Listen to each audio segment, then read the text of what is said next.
Oh, all right. Well, welcome into the show. This is the first time I've ever done a live stream on here.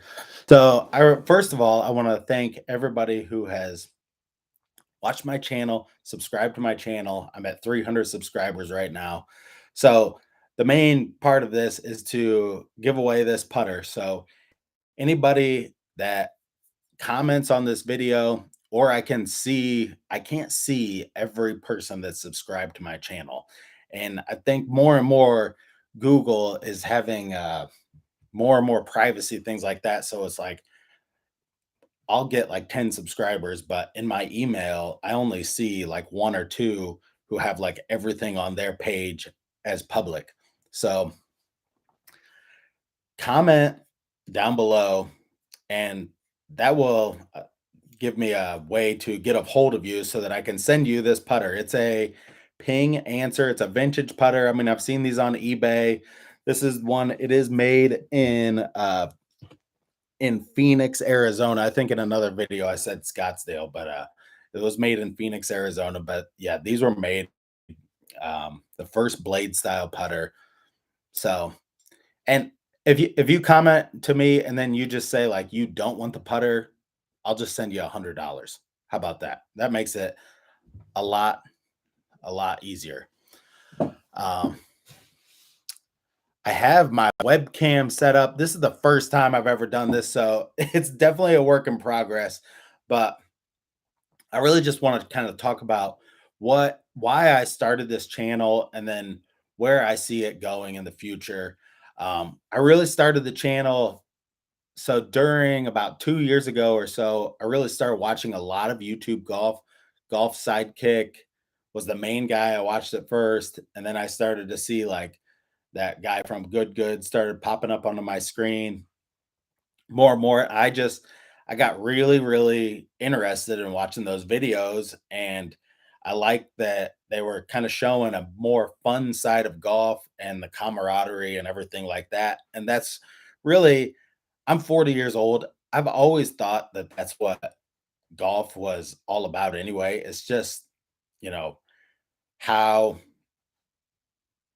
how can you relate to other people on the course? I mean, it's good for business practices. It's good for a lot of like different things if you're trying to market and network yourself. So I just kind of saw that, and then as some time went by, you probably noticed on my channel, like back in 2020, I started making some videos on my phone. And so I made about 7 or 8 videos, and I was just only using my phone. And it really became overwhelming because I started a power washing company at the same time during the pandemic, and I was doing that all the time. And I just didn't have time to make these videos because I was making a lot more money power washing, obviously. But I mean, me as a YouTube creator, I mean, I never did any social media before this. So if you're out there and you're trying to like start something, it is super hard at first to get anybody to watch anything that you're going to do, especially like I probably had like 5 friends on Facebook. I mean, I probably have um and I still don't have any friends on Facebook, but I never really got on that. I never did any social media stuff before doing this. Um, but I did love that you could connect with the people like Golf Sidekick. Like I've emailed back and forth with him and with other people that that's what YouTube is all about, really connecting with people.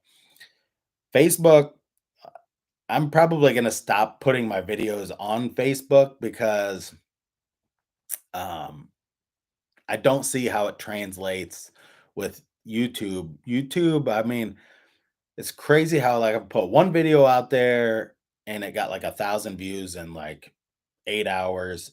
And then you'll have like months go by where you think you have great ideas, you put them out there, and what like you can have like 100 views on videos for months, and then you'll have another one that just spikes up real high. So it is very difficult. So as far as like the equipment and everything like that, that has been really a lot of fun to learn about cameras, videography. Right now, I'm taking a master class in editing that is really helping me with like writing scripts and really just how to do like all of the things, because when you start a channel like this, you are the only person in control of the boat. And I work 40 or more hours a week. um and I have a 2-year-old daughter, and I have stuff to take care of around the house. So it can be very difficult. Will really test your time management. When do you have time to edit videos? I mean, I do work in sales, so I know my boss is probably not going to watch this, but oh, and my phone calls go right through there. So um, is this even still on? All right, so it's still on. Sorry, phone call just came in, and I have no. Once again, it's my first time doing this. I just wanted to definitely try it out. I see. I think these little things of people up here that there were two people watching this at one time. But so YouTube, it's definitely been a journey of doing things. I did something, I guess it was somewhat similar, but back, I mean, when I lived in New Jersey, the last 2 to 3 years I lived there, I started doing some open mics. Then I started doing more and more stand-up comedy. And I kind of really just fell in love with the process of doing that. Just writing, going there, doing like, even if you did 3 to 5 minutes, seeing what worked, going back, rewriting the stuff, going back, work. And eventually, I mean, I did about 10 gigs at the Comedy Cellar, just 5 minutes.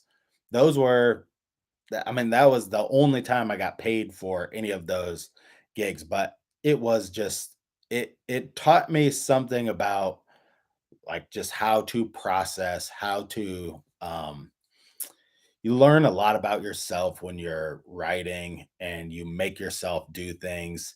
So, I mean, let's go way back even before that. I mean, the reason why I did that was because I've always just had a huge amount of like stage fright, just to get up in front of people to do this.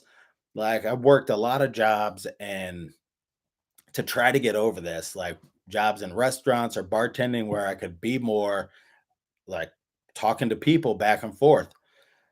Then I did that, and where I was just able to get over my fear of that. And I knew that if I could just accomplish that, of getting over my fear of stage fright and all of that type of thing, that I would be better off for it moving forward. Um, I mean, doing this right here, this live stream is something I've put off for a long, long time. And yeah, it will definitely test your nerves doing something like this. But um, so this, I'm rambling on, and I knew that's how it was going to be anyway. But um, so YouTube golf, I've I watch a lot of different channels, and the thing, so what I want to do value wise, bringing to it something different. Like I said, I am 40 years old. I I I think I have a different perspective of a lot of the people. I mean, I know like Bob does sports, he's like 30 years old, and some of the other guys may be in their 30s, but many of the channels are very much younger people.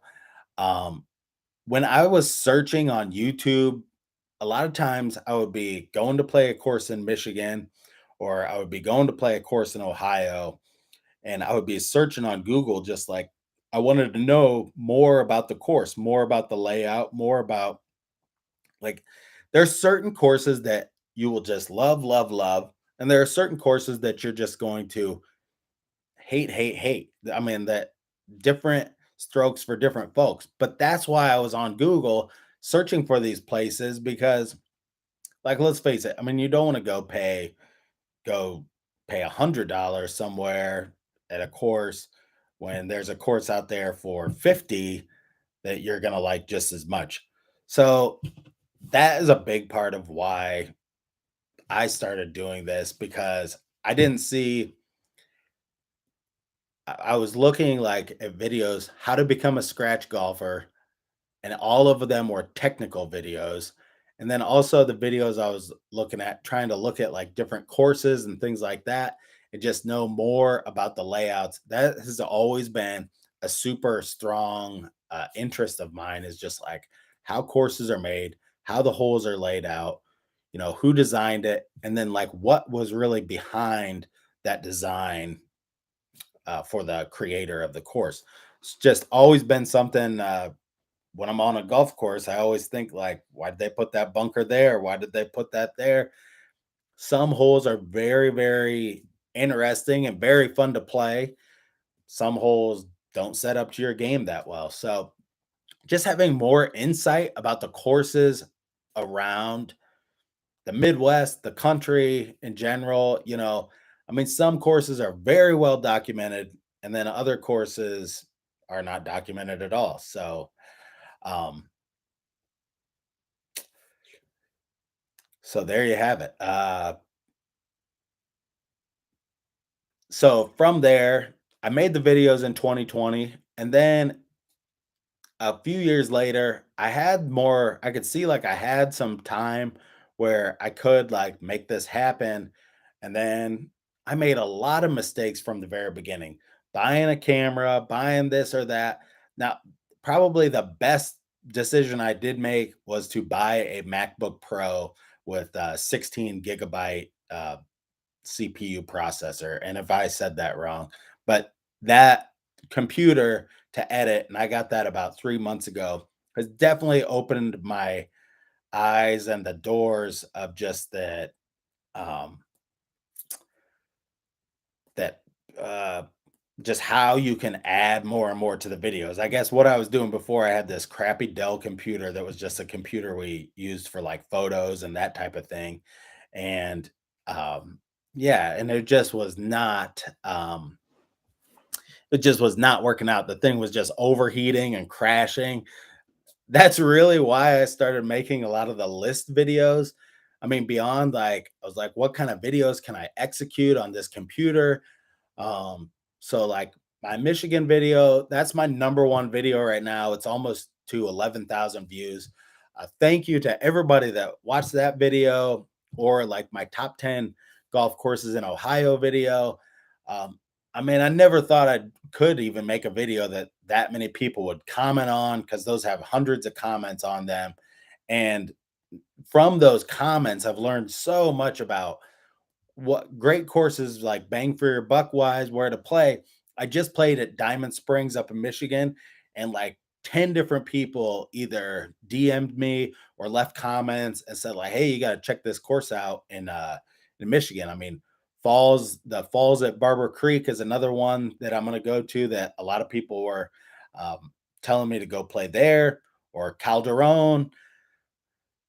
I love to just explore new courses and be able to kind of like bring some of that content to the table, even though am seeing where course vlogs definitely do not get views at all.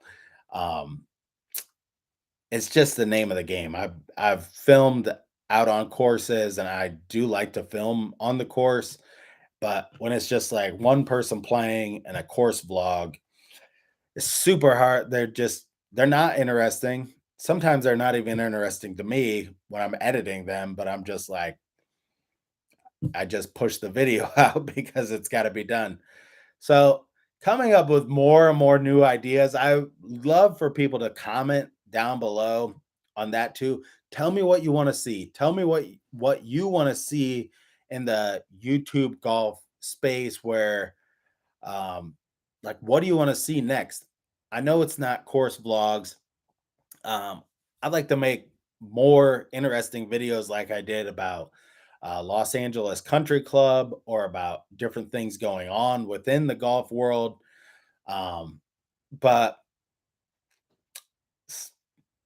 It's like I said, it is like super difficult to always have a fresh idea every week. I'm trying to grow to accept that it's like you're not going to always be able to push out a really interesting video every week. So,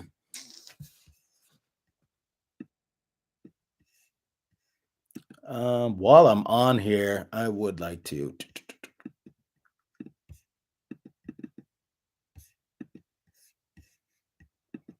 yeah, because I don't see, I have my camera set up like right here, but I don't see how to like switch it onto a different camera. If anybody knows how to do these live streams and how to set it up with a Sony camera, I've got a lot of the, I've figured out many of these things, but it is just technology. It moves so quickly, and then by the time you catch up with it, it's okay. But there again, this video, I will make a short out of this video.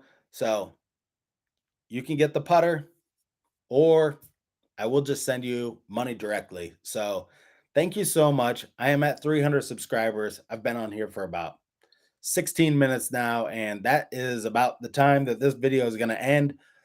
Uh, I hope you enjoyed the rambling and me telling you a little bit more about my background and why I wanted to start this channel. I've always loved, I'll tell you just this part right before I end. I've always loved to play golf. Now, I did live in New Jersey for about 8 years, and when I did live like in Tampa or in New Jersey, and in Tampa, golf courses, I was way younger and golf courses were super expensive. So I didn't play for a long time in between being about like 19 or 20 years old when I was in college, and then through like living in New Jersey, and that I just never really had the time to get out there and play. And so when I did move back to the Midwest in 2017, it just, I had free golf at the apartment that I lived in. I had free golf. So I really got back into the game, and I noticed how terrible I was. I mean, I was just really, really bad. I mean, I was like every other shot was topped. I just struggled mightily.